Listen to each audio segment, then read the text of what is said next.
name is Christopher Gonzalez. I am from Thornton, Colorado.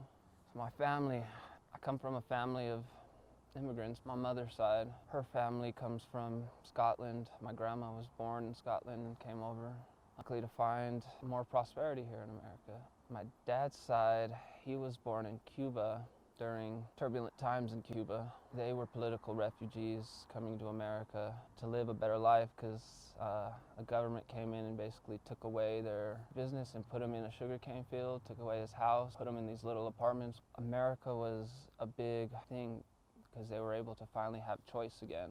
His whole life was spent basically just trying to make it here. He didn't really have the option to pursue dreams and stuff like that like I did. He had to start working at a young age and start helping out his parents and his family. But because of the work he did, I was able to pursue dreams. I was actually really lucky because my parents gave me that freedom to pursue anything that I wanted in a way, and they supported me. I was chasing the dream of sports as early as I could remember. My first year into college, got a chance to walk on to Mesa State football team. It was during like the first weeks of practice that I got injured, so then I got cut. And then I had to go through shoulder therapy for like a whole year where I had to get surgery. I had to basically stop playing any sports, and all through that I was suffering through the depression and through the ADD that I was not acknowledging. That's when I edited the film and did all that to get back onto a team. Then that's when I got the chance from Lamar. On that, I was actually on the team. I was one of the 24 again, and it made me start trying again. Then during scrimmages, I tore my shoulder again, and that's when I began drinking excessively to try to cope with the depression and everything that was kind of put on me because I had no more direction in life. I didn't have anything because I didn't try anything in high school. The only thing I knew was partying, and like in my mind, it was a denial because I was basically mourning that dream, thinking that, okay, I'm gonna get a second surgery, which I did, and after another year, I'll be able to go back and try out for another team and still try to continue on, even though I was in denial in a way that there was no future for me in sports anymore. I needed to start looking at other things instead of thinking of this as gonna be my future that's gonna provide a living. That denial made me kind of act out against my sport. So I wasn't trying as hard. I was still playing, but denial and that whole acting out against, I started like drinking before, like nights before the game, going out and partying that night before. So I'd always be like hungover at games and stuff. And I wasn't taking it as seriously as I probably should have if I thought that was gonna be the way I was gonna pay rent and all that stuff. Like never knew about acting, never knew about film, television, never knew about art, never tried.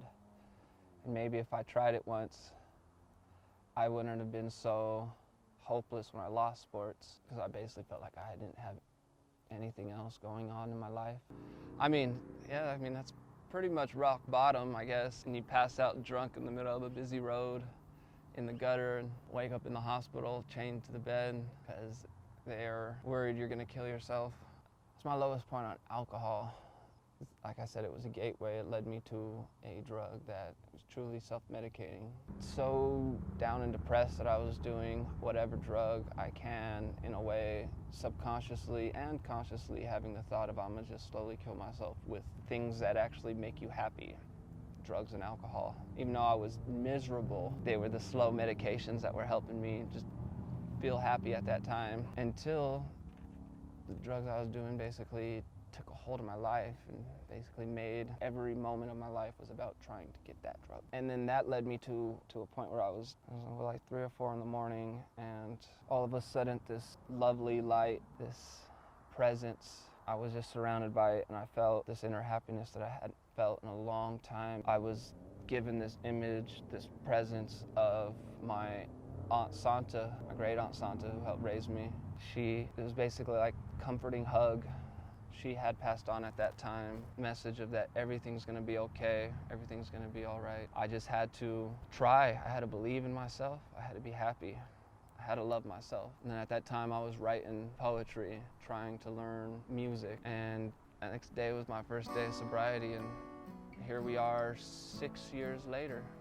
and I haven't touched any of those drugs or any of that. But I sought help after that to be happy. Got medicated and help for my ADD, and led me to art and art school in Front Range. After given the light, after given that happiness, after given this actually direction of everything's gonna be okay, I gotta use this to help others, to help change the world and try to make the world outside of me a better place and the community around me. My poetry was now becoming something that other people needed to see and hear. I didn't know how to play an instrument, but at that time I believed in myself that I could do anything. I just got to set my mind to it. Music and art was the big thing that helped me learn how to learn again. That was the first. I put my mind to that just like I did sports, and I learned guitar, and I basically able to take my poetry and now make them into song lyrics, taking a songwriter class, and enrolling into audio production and learning how to produce my own music. It was all for that, this one thing, being able to share my poetry, being able to help change the world in that way. And then I hit a barrier at community college when they didn't teach the advanced guitar classes. So me and my friend Nick, we were given an opportunity to start a guitar club instead. We were able to gather the musicians from all the different departments. We built the community of musicians that helped shine the light that Front Range needed, a music program. It was all through building that community through a guitar club and just having a community around me of like-minded individuals who were actually wanting to make themselves better instead of wanting to party and all this stuff. That taught me a different thing about myself, that I could actually make it in this world with other people, and I didn't have to try to rely completely on myself like I had to do in sports. I had to rely on my body, which led me to CU Denver. CU Denver's music program is one of the best music programs in America, so I'm around all the best musicians, and the singer-songwriter program is like the hardest thing to get into at CU Denver. And then during that time, I was taking theater, which I took to help better my performance. In theater, I found a different passion, a different skill, something that I didn't know or never acknowledged because I never explored. And I still wouldn't have done it if it wasn't for a community around me who was telling me that I had this skill in directing theater and writing for theater. And then my messages were finally being heard by people, and I was finally being acknowledged for writing. Something that I couldn't do in music because I couldn't sing good enough for anyone to hear my music, my lyrics. And I made another decision that got me around that roadblock to get in the singer-songwriter program, but I could get into the film program. At that time, theater program. Then I hit a roadblock of not knowing that the theater program was being dropped. So right as I switched over into the theater program, I actually got switched over into a film program. I had no knowledge on, but I knew that I could write and direct and I could act in theater, which were transferable skills. I just had to restart over on everything again and relearn a new art. Everything was different in film, but it was, since I still had that passion to learn, I was able to translate it. And now I'm in the film program on my 4th semester, and I'm directing a film that a couple of my professors believe in. And I believe in myself, and I believe in that. I believe that it will go on to these film festivals. Someone will hear my message. Now in film, I have the opportunity to build community again through a writer's room club, just how I did at Front Range, building a club. And that's my next step, is building a second community at my college of the like-minded individuals of film, and being able to support them and being able to help us all succeed, help us all get to where we want to get, because it's possible. I know these things now. I'm evidence. I'm coming from a gutter on Huron Street, drunk, passed out, to being a student leader. Advice that I give people, try to believe in yourself that you can make it out of there.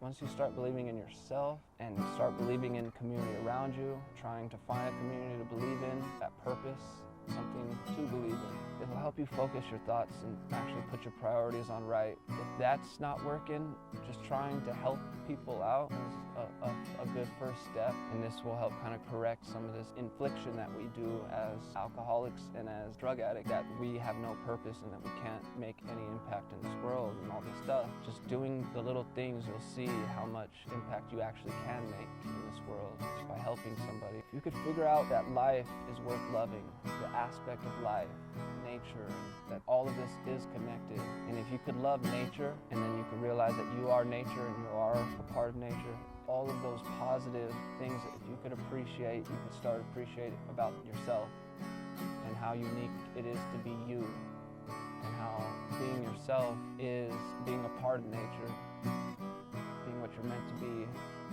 and all that will make you love yourself.